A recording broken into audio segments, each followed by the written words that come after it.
Esse mundo tem história. Acontece que os fatos mais curiosos dessa história estão longe de ser os mais relevantes. E tudo bem, porque existem aquelas coisas que nos distraem e existem aquelas coisas que são realmente importantes. Os fatos a seguir não são importantes, mas devem te distrair. Depois a gente vai tentar refletir sobre eles, na medida do possível.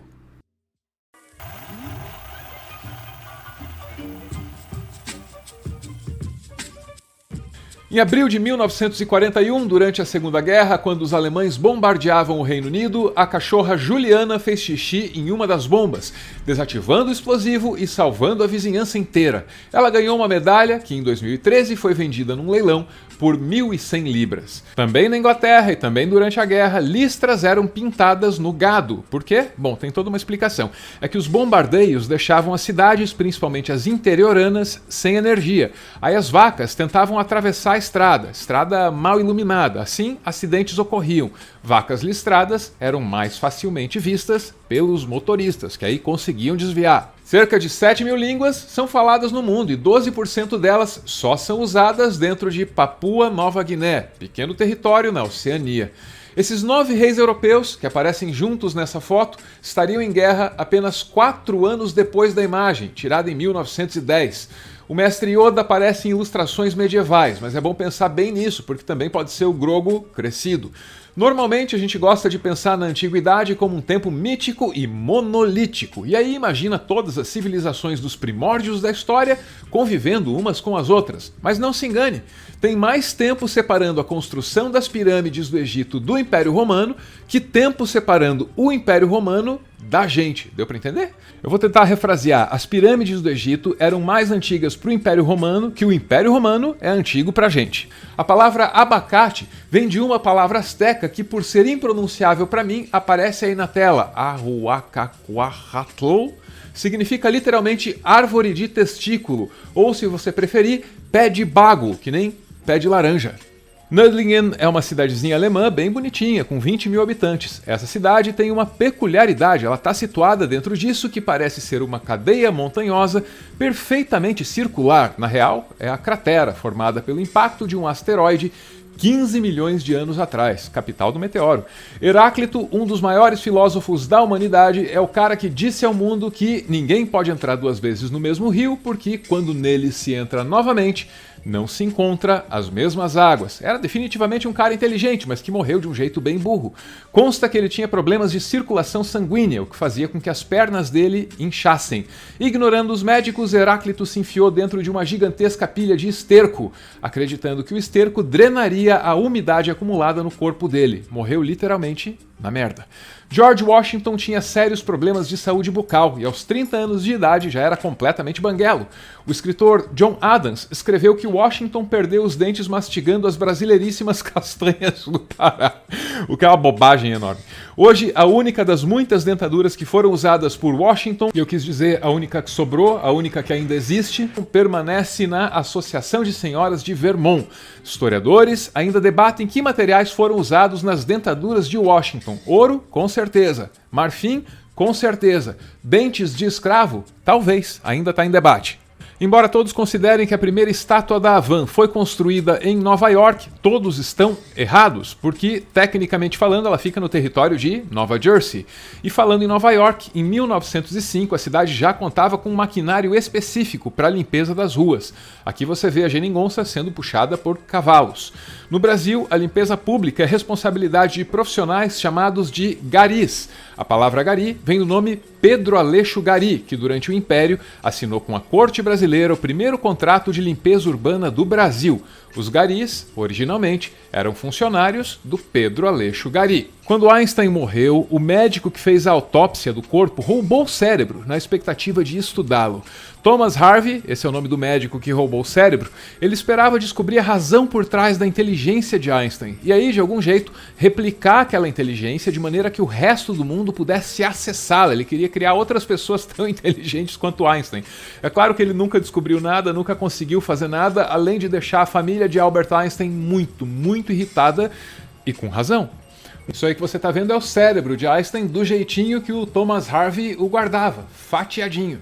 Um gato chamado Oscar era levado para lá e para cá no famoso navio de guerra alemão Bismarck, durante a Segunda Guerra Mundial. Quando o Bismarck afundou, só sobraram 115 sobreviventes, humanos e mais um gato, isso de uma tripulação de 2.100 homens. Entre os sobreviventes, o gato Oscar, claro, que foi resgatado pela embarcação inglesa Cossack. Os ingleses rebatizaram Oscar como Sam. Meses depois da chegada do gato Sam, o Cossack foi bombardeado por alemães. O navio afundou. O gato Sam sobreviveu a mais um naufrágio e virou mascote do porta-aviões HMS Ark Royal, que por coincidência também tinha destruído o Bismarck. O porta-aviões acabou torpedeado depois por um submarino e afundou também. Aí o gato Sam já sobreviveu a 3 naufrágios.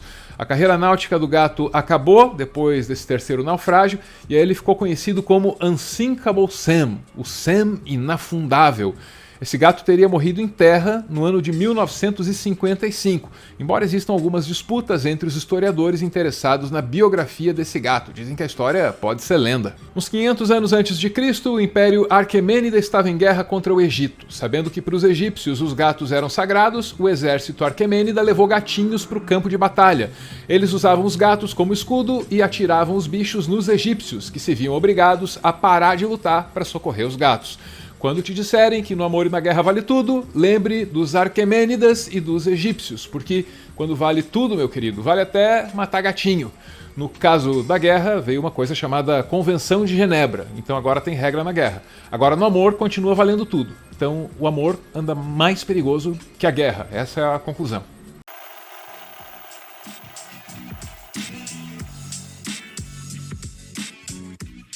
A história da nossa espécie é como a nossa espécie, potencialmente injusta e potencialmente violenta. Dentro dessa imensa narrativa, nem sempre muito bonita, pequenos acontecimentos saltam à vista em meio aos processos históricos realmente relevantes, aqueles que definem os rumos do mundo. Quanto uma guerra cruel redefine o mapa mundi, uma cachorra mija na bomba, um gato sobrevive a 3 naufrágios, uma vaca é pintada com tinta branca. Só para citar um pouco do que você acabou de ouvir. A história, geralmente tão bruta, às vezes faz uma ou outra gracinha. Gracinha que você poderia chamar de poesia. E poesia que é um inutilismo, segundo o Paulo Leminski. A poesia, ela é um inutensílio. A única razão de ser da poesia é que ela faz parte daquelas coisas inúteis da vida que não precisam de justificativa, porque elas são a própria razão de ser da vida. Querer que a poesia tenha um porquê, querer que a poesia esteja a serviço de alguma coisa, é a mesma coisa que você querer, por exemplo, que um gol do Zico tenha uma razão de ser, tenha um porquê além da alegria da multidão. É a mesma coisa que querer, por exemplo, que o orgasmo tenha um porquê. É a mesma coisa que querer, por exemplo, que a alegria da amizade, do afeto tenha um porquê. Eu acho que a poesia faz parte daquelas coisas que não precisam ter um porquê. Pra que porquê? Ah, você sabia que o Paulo Leminski era judoca? Lutava a sério e chegou a disputar torneios nacionais.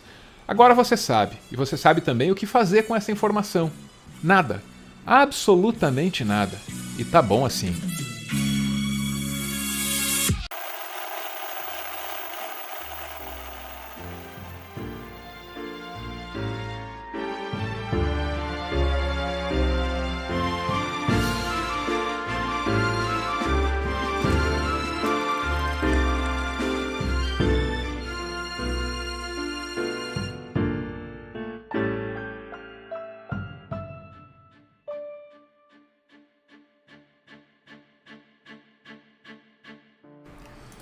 Muito obrigado por ver esse vídeo até o final. Meteoro é mantido graças a uma campanha de financiamento coletivo. Quem participa aparece aqui no finalzinho, que é para receber o nosso agradecimento. Hoje a gente recebe aqui a foto do Vinícius, ele que manda uma homenagem para Flá e Matias, com quem ele aparece aí. Aliás, parece que se essa foto tivesse sido tirada uns meses depois, tipo assim, depois de fevereiro, ia ter mais gente nela. Vocês vão entender já já. Certamente a mensagem do Vinícius para Flá e Matias vai esclarecer o que eu acabei de dizer aqui. Ele diz: obrigado Flá e Matias, vocês fazem minha vida muito melhor. Já até esqueci como ela era antes. Que vem a Bianca em fevereiro de 2021. Bianca, bem-vinda. Obrigado, gente. Beijo.